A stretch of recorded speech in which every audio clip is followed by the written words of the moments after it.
राधे राधे बच्चों, कैसे हो आप सब।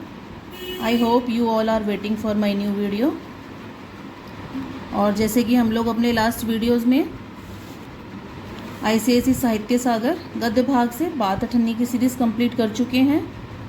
आज मैं आप लोगों के लिए आप लोग की डिमांड पर पद भाग से कबीर दास जी द्वारा रचित साखी के दोहे कंप्लीट करवाऊंगी। मेरी पूरी कोशिश रहेगी कि मैं इसी वीडियो में सारे दोहे कंप्लीट करा दूं। अगर नहीं हो पाता है तो मैं नेक्स्ट वीडियो पार्ट 2 उसके लिए लेकर आऊँगी। क्लियर। मेरी पूरी कोशिश रहती है कि मैं आप लोगों को बेस्ट कंटेंट प्रोवाइड करूं, क्वालिटी कंटेंट प्रोवाइड करूं, जिससे आप लोग अच्छा कर सकें और बोर्ड में भी अच्छा स्कोर गेन करें और आपकी हिंदी लैंग्वेज भी अच्छी हो, क्योंकि हिंदी लैंग्वेज ही हमारी माँ है, तो हमारा कोर भी स्ट्रॉन्ग होना चाहिए। Okay, please like subscribe share करना ना भूलें। पहले सब्सक्राइब करें, लाइक करें मेरे चैनल को। आपका चैनल है, आपके चैनल को, ये आप ही के लिए मैंने बनाया है चैनल। ओके। और मैंने इसमें पूरी कोशिश की है कि मैं आप लोग को थोड़ा कबीर दास जी के बारे में डिटेल में बता सकूं थोड़ा। ओके। कवि परिचय। कबीर दास जी एक संत कवि थे। वे एक महान कवि ही नहीं बल्कि विद्वान, विचारक और समाज सुधारक भी थे। उन्होंने लोगों को अपनी रचनाओं के माध्यम से जीवन जीने का सही मार्ग समझाया। उन्होंने अपने समाज में प्रचलित जातिगत भेदभाव, ऊंच नीच आदि बुराइयों को भी दूर करने की कोशिश की। कबीर के इस महानतम व्यक्तित्व के संबंध में प्रसिद्ध साहित्यकार डॉक्टर प्रभाकर माचवे ने कहा है, कबीर दास जी के अंदर जो है सत्य कहने का असीम धैर्य था और उसके परिणाम को सहन करने की हिम्मत भी थी। कबीर जी की कविता इन्हीं कारणों से एक अन्य प्रकार की कविता है। वह कई रूढ़ियों के बंधन को तोड़ती है। वह मुक्त आत्मा के कवि थे। ओके, वो मुक्त आत्मा के कवि इसलिए क्योंकि उन्होंने पढ़ाई लिखाई तो कुछ की नहीं थी, बट वो गॉड गिफ्टेड थे। उनको ऐसी भगवान ने नियामत दी थी, ऐसी एक कला दी थी उनके अंदर में कि वो बिना पढ़े लिखे होकर भी देखो आज हम उन्हें पढ़ रहे हैं, आज के बच्चे उनको पढ़ रहे हैं, पढ़े लिखे लोग उनको पढ़ रहे हैं। तो वो गॉड गिफ्टेड पर्सनैलिटी थे। जीवन परिचय। कबीर दास जी के जीवन के बारे में अनेक मतभेद हैं, काफ़ी मतभेद हैं इनके जीवन के बारे में। कहाँ जन्म हुआ, कोई कहता है यहाँ हुआ, कोई कहता है वहाँ हुआ, कोई कहता है इस सन में हुआ, उस सन में हुआ, इसके पास रहे। लेकिन मोटा मोटी जो सब निचोड़ के जो निकला है वो मैं आप लोग के लिए लेकर आई हूँ। कबीर जी के जीवन के बारे में अनेक मतभेद हैं। कई ग्रंथों जैसे कबीर चरित्र, बोध, भक्तमाल और कबीर परिचय में भी मतभेद है। ऐसा माना जाता है कि संत कबीर का जन्म सन 1398 में 1 जुलाई के घर में हुआ था। 1398 1398। इनके पिता का नाम नीरू तथा माता का नाम नीमा था। अनेक विद्वानों के मत के अनुसार कबीर को जन्म एक विधवा ब्राह्मणी ने दिया, जिसने लोक लाज के डर से इनका त्याग कर दिया। नीरू और नीमा ने ही इनका पालन पोषण किया। कबीर दास के गुरु का नाम रामानंद था। माना जाता है कि इनकी मृत्यु सन 1518 1518 में मगहर में हुई थी। ओके, यहाँ तक कंप्लीट क्लियर हो गया। नेक्स्ट लेते हैं इनका साहित्यिक परिचय। कबीर जी अनपढ़ थे, अर्थात औपचारिक रूप से पढ़े लिखे नहीं थे। कहीं से उन्होंने विद्या ग्रहण नहीं की थी, शिक्षा ग्रहण नहीं की थी। बस रामानंद जी उनके गुरु थे जो उन्होंने उनको शिक्षा दीक्षा दी। बस उनके पास वही एक खजाना था और एक गॉड गिफ्टेड तो वो थे ही थे। कबीर ने स्वयं कहा कि मसीह कागज छुओ नहीं, कलम गई नहीं हाथ। मतलब मैंने कलम और कागज कभी छुआ नहीं है, मेरे हाथ में कभी भी कलम नहीं आई है। इन्हें अलंकारों एवं पिंगल शास्त्र काव्य के छंद से संबंधित नियम का ज्ञान नहीं था, परंतु इनकी कविताएं सुनने अथवा पढ़ने मात्र से ही हृदय तथा आत्मा को झकझोर देती है। ये सच बात है बिल्कुल कि हम कबीर जी की कोई भी दोहे, छंद या हम कोई भी इनकी रचना को पढ़ते हैं तो वो हमारे दिमाग पर अमिट छाप छोड़ती है, हमारे हृदय पे अमिट छाप छोड़ती है, अंदर तक झकझोर कर रख देती है, सोचने पे मजबूर कर देती है। ठीक है। इनकी कविताएं पाखंड, अंधविश्वास, कुरीतियों आदि का विरोध करती है और एक स्वच्छ एवं स्वस्थ समाज का निर्माण करने में सहायक है। कबीर निर्गुण ब्रह्म के उपासक थे, मतलब वो ईश्वर में विश्वास नहीं रखते थे। वो कहते थे ईश्वर निराकार है, उनका कोई आकार नहीं है, आप उन्हें मन से याद करो, वो आपको दिखाई देंगे, वो आपको फील होंगे। ओके। उनका मत था कि सहज समाधि के सहज प्रेम से ही ईश्वर प्राप्त हो सकता है।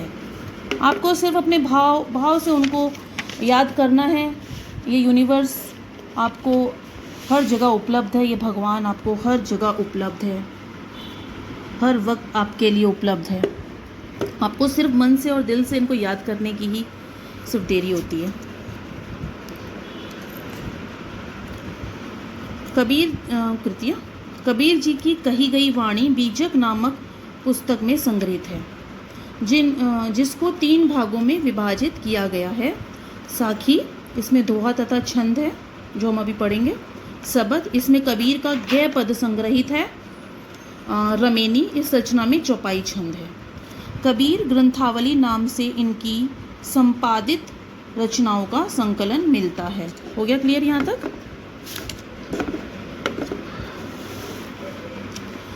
कला पक्षीय विशेषताएं। चूँकि कबीर जी पढ़े लिखे नहीं थे, इसलिए उनकी भाषा साहित्यिक नहीं हो सकती, मतलब एकदम वजनदार भाषा, एक रूपी भाषा, बट उनकी भाषा में कई तरह की भाषाओं का समावेश मिला है। इनकी भाषा में अनेक भाषाओं के शब्द मिलते हैं, जैसे अरबी, फारसी, पंजाबी, बुंदेलखंडी, ब्रज, खड़ी बोली आदि। कबीर जी की भाषा को पंचमील खिचड़ी या सधुकड़ी भाषा भी कहा जाता है। ओके, ये एमसीक्यू में भी आ सकता है, कबीर जी की भाषा को किस तरह की भाषा बोला जाता है। ठीक है, और 1 लाइनिंग क्वेश्चन में भी आ सकता है। कबीर जी की भाषा सरल है, जिसमें व्यंग्यात्मक शैली भी है। हिंदी साहित्य में इनका स्थान। हिंदी साहित्य में कबीर जी का स्थान कोई नहीं ले सकता। कबीर महान विचारक और श्रेष्ठ समाज सुधारक थे। कबीर निर्गुण भक्ति धारा के महान कवि हैं। आचार्य महावीर प्रसाद द्विवेदी ने उनके संबंध में उचित ही लिखा है, हिंदी साहित्य के हजारों वर्षों के इतिहास में कबीर जैसा व्यक्तित्व लेकर कोई कवि उत्पन्न नहीं हुआ है। तो आप समझ ही सकते हैं वो किस तरह की पर्सनैलिटी थे, गॉड गिफ्टेड पर्सनैलिटी थे वो। उन्होंने मसद, कागज़, शाही कुछ भी हाथ में नहीं लिया, उन्होंने खुद भी कहा ऐसा। थोड़ा और डिटेल में लेते हैं उनको। भक्ति काल के कवियों में कबीर दास का महत्वपूर्ण स्थान है। अपने नीतिपरक दोहों के माध्यम से कबीर दास ने जन साधारण को जीवन की सच्चाई से अवगत कराया है। कबीर एक अच्छे कवि होने के साथ साथ एक सच्चे समाज सुधारक तो थे ही। उन्होंने अपने दोहों में सदाचारी, गुरु का महत्व और ईश्वर के स्वरूप के बारे में बताया है। उन्होंने बताया कि गुरु और ईश्वर जब दोनों हमारे सामने आके खड़े हो जाते हैं तो हमें पहले किसको प्रणाम करना चाहिए, पहले हमें किसको नमन करना चाहिए, वही हमारे नेक्स्ट दोहे का आधार है। ओके, मूल भाव। प्रस्तुत दोहे में कवि ने गुरु की महिमा का वर्णन किया है। ईश्वर की प्राप्ति के लिए मनुष्य को अपना अहंकार छोड़ देना चाहिए। कबीर दास ने हिंदू मुसलमानों द्वारा धर्म के नाम पर किए गए आडंबरों का विरोध किया है। उनके अनुसार सर्वशक्तिमान ईश्वर के गुणों का बखान तो कोई भी नहीं कर सकता। ईश्वर की महिमा का वर्णन करना असंभव है। ईश्वर की महिमा का बखान कौन ही कर सकता है। पहला दोहा लेते हैं। गुरु गोविंद दोऊ खड़े, काके लागू पाए, बलिहारी गुरु आपने, जिन गोविंद दियो बताए। कबीरदास जी का कहने का साफ साफ मतलब है, यहाँ पे गुरु और गोविंद दोनों ही खड़े हैं। अब मैं पहले किन के आगे झुकूँ, किन के चरण स्पर्श करूँ, लेकिन भगवान खुद कहते हैं कि आप पहले गुरु के चरण स्पर्श करने चाहिए, क्योंकि अगर गुरु के चरण स्पर्श किए तभी वो हमें ईश्वर तक जाने का रास्ता बताते हैं। ठीक है, शब्दार्थ ले लेते हैं। गोविंद, भगवान, दो, दोनों, काके, किसके, लागू, लघु, छू लू, स्पर्श करना, पाए, पैर, बलिहारी, कृपा, आपनों, आपकी, जिन, जिन्होंने, बताए, बताया। क्लियर?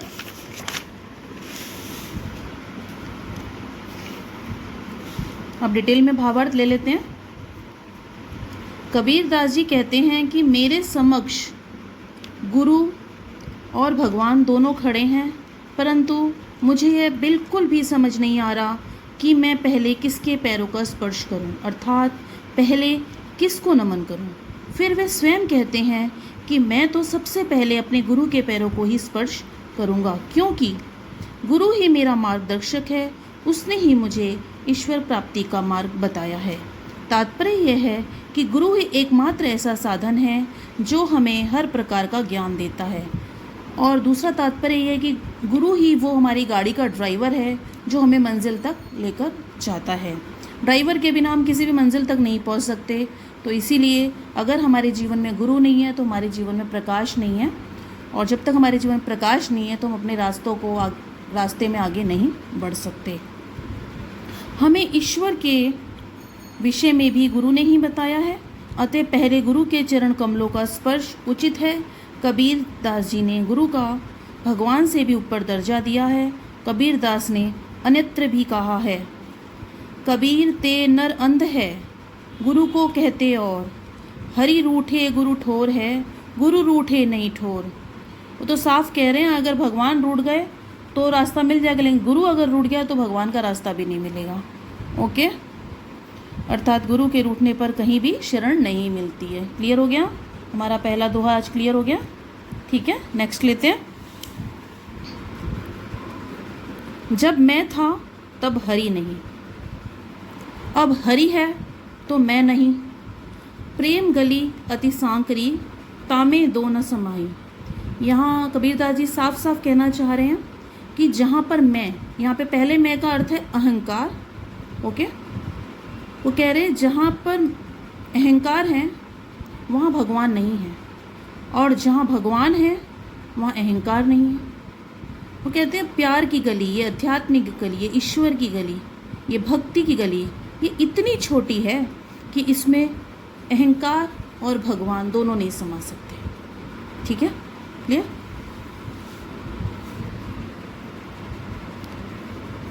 शब्दार्थ ले लीजिए। मैं, अहंकार, हरि, भगवान, नाही, नहीं, प्रेम, प्यार, गली, पतला रास्ता, सांकरी, तंग, तामे, उसमें। क्लियर? भावार्थ ले लेते हैं डिटेल में। कबीर दास जी कहते हैं कि जब मेरे अंदर अहंकार का भाव था तब मेरे पास ईश्वर नहीं थे, परंतु अब ईश्वर मेरे पास है तो मेरे पास अहंकार नहीं है। क्योंकि जब भगवान हमारे अंदर आ जाते हैं तो हमारे अंदर एक सरलता आ जाती है, प्योरिटी आ जाती है, इक्वलिटी आ जाती है हमारे अंदर में।